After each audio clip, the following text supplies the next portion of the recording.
O Espírito Santo pode ser entristecido. É dito isso em Efésios capítulo 4, versículo 30. Portanto, devemos tomar cuidado para não causar tristeza ao Espírito de Deus por meio de nossas ações. É importante lembrar que o Espírito Santo nos escolheu como seus e nos garantiu a salvação até o dia da redenção. Embora o Espírito Santo seja uma pessoa, isso não significa que ele seja humano, mas sim que ele possui uma natureza pessoal. Ele tem mente, vontade e emoções. Se o Espírito Santo nos ama o suficiente para se entristecer com nossa desobediência, isso significa que ele também nos ama o suficiente para se alegrar com nossa obediência. Ele é sensível aos nossos atos e omissões, e nossas ações podem afetar profundamente como ele se sente. Portanto, é possível entristecer o Espírito Santo de Deus, o que pode partir seu coração com o que fazemos ou deixamos de fazer. Essa é uma preocupação que eu tenho, e oro para que, se houver algum medo em nós, seja o medo de entristecer o Espírito Santo, não o medo das opiniões dos homens. Quando falamos a verdade, é provável que as pessoas se oponham a nós. Elas podem nos atacar quando desafiamos as coisas ao falar o que a Bíblia diz, ou quando nos comunicamos com o Espírito Santo. Seguir o caminho do Espírito significa ser um agente de mudança. Vamos dizer coisas que incomodam os religiosos e desafiam a cultura. Nem sempre seremos aceitos, mas isso está tudo bem.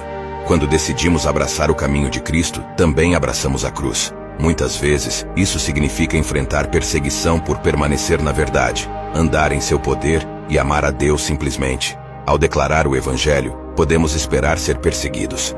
No entanto, não devemos temer, pois as opiniões dos homens não podem nos prejudicar no final das contas. Estamos seguros nas mãos de Deus, e não devemos temer os poderes demoníacos. É importante estar vigilante, mas não cair na paranoia. Reconhecemos os ataques do inimigo, e somos conscientes de suas artimanhas. Estamos envolvidos em uma batalha espiritual, e não devemos ignorar essa realidade.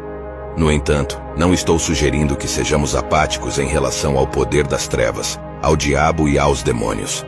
A Bíblia nos adverte sobre o inimigo que ronda como um leão, buscando a quem devorar. No entanto, há uma grande diferença entre estar vigilante e ser paranoico. Portanto, sim, devemos estar atentos à guerra espiritual, mas não devemos temer os demônios. Aquele que está em nós é maior do que aquele que está no mundo. O Espírito Santo é mais poderoso do que qualquer espírito que possa existir. Não há espírito mais poderoso do que o Espírito Santo. Não devemos temer as opiniões dos homens, as palavras que eles falam, as expressões que fazem quando defendemos a verdade. Não devemos temer o que pensam de nós, as calúnias que possam proferir ou como se levantarão contra nós. A cultura também pode se voltar contra nós, mas mesmo assim não devemos temer. É verdade que o sistema religioso pode se opor a você, sua família pode ficar contra você, e até mesmo seus amigos podem virar as costas quando você fala a verdade e anda com o Espírito Santo. No entanto, não devemos ter medo do que o homem pode fazer ou dizer, nem devemos temer os demônios. Devemos estar atentos, mas não devemos viver com medo. Há uma coisa pela qual devemos temer: entristecer o precioso Espírito Santo. Não é um medo motivado pela punição, pois sabemos que há consequências para o pecado. O pecado tem um poder destrutivo, e mesmo os crentes que persistem nele colherão frutos de destruição. Mas nosso temor deve estar em entristecer o Espírito Santo. Não devemos temer nada além de causar tristeza ao Espírito Santo. Esse temor não é motivado pela punição, mas pelo amor, que é a essência da vida do crente. Devemos caminhar em um caminho sabendo que nossas ações afetam como ele se sente. Devemos ser motivados à santidade pelo amor. Talvez você já tenha sentido a dor e o desgosto do Espírito Santo em um ato de desobediência. Eu sei que em minha própria vida, houve momentos em que pensei, disse ou fiz algo, ou até mesmo deixei de fazer algo, que entristeceu profundamente o precioso Espírito Santo. Eu pude sentir a mudança na atmosfera ao meu redor, a perda da beleza da sua presença, a glória que antes repousava em minha vida, a alegria, a paz, a união e a comunhão perfeita.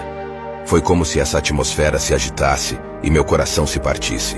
Eu pude sentir o peso, como o salmista escreveu: a tua mão de dia e de noite pesava sobre mim.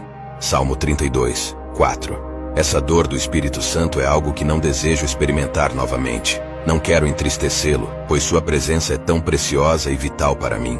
Meu único temor é entristecer o precioso Espírito Santo. Não quero quebrar o coração dele.